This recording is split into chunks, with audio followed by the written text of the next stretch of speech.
When something is important enough, you do it even though the odds are not in your favor. How much of your personal fortune have you poured into this? $100 million. $100 million into something that you did not believe would work at the beginning. Yes. When I was young, I didn't really know what I was going to do when I got older. Eventually, I thought that the idea of inventing things would be really cool. And the reason I thought that was because I read a quote from Arthur C. Clarke, which said that a sufficiently advanced technology is indistinguishable from magic, and that's really true. If you go back, say 300 years, the things that we take for granted today would be you'd be burned at the stake for. Being able to fly, that's crazy. Being able to see over long distances, being able to communicate, having effectively with the internet a group mind of sorts, and having access to all the world's information instantly from almost anywhere on the earth. This is stuff that really would be magic, or would be considered magic in times past.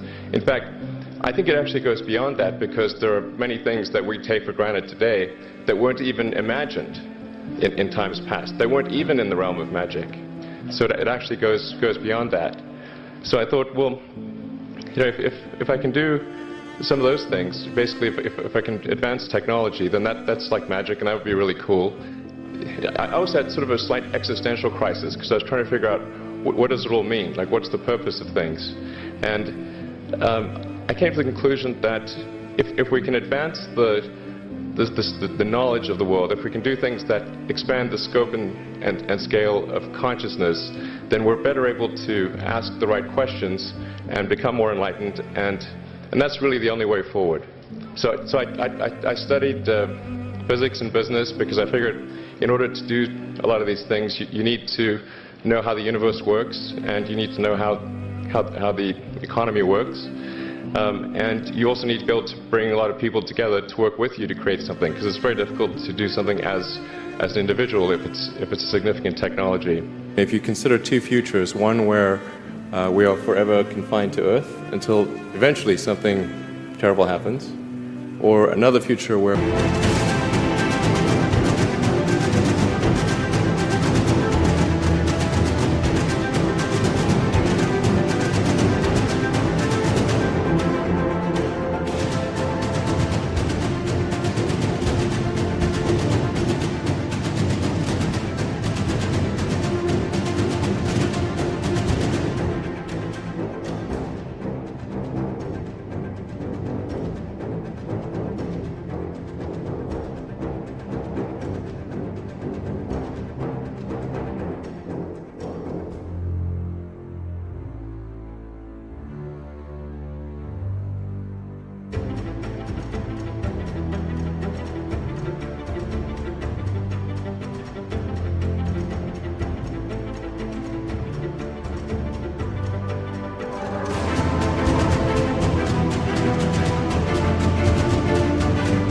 we are out there on many planets, maybe even going beyond the solar system.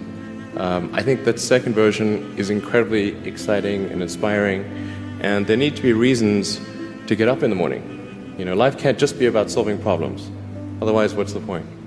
There's got to be things that people find inspiring and make life worth living. I actually think I feel fear quite strongly. So it's not as though I just have the absence of fear. I feel it quite strongly. But there are just times when something is important enough, you believe in it enough, that you do it in spite of the fear. When starting SpaceX, I thought the odds of success were less than 10%. And I just accepted that actually probably I would just lose everything. But that maybe we would make some progress. If we could just move the ball forward, even if we died, maybe some other company could pick up the baton and keep moving it forward, so that we still do some good.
Same with Tesla. I thought the odds of the car company succeeding were extremely low. I think successful entrepreneurs probably come in all sizes, shapes, and flavors. So even if you're the best of the best, there's always a chance of failure.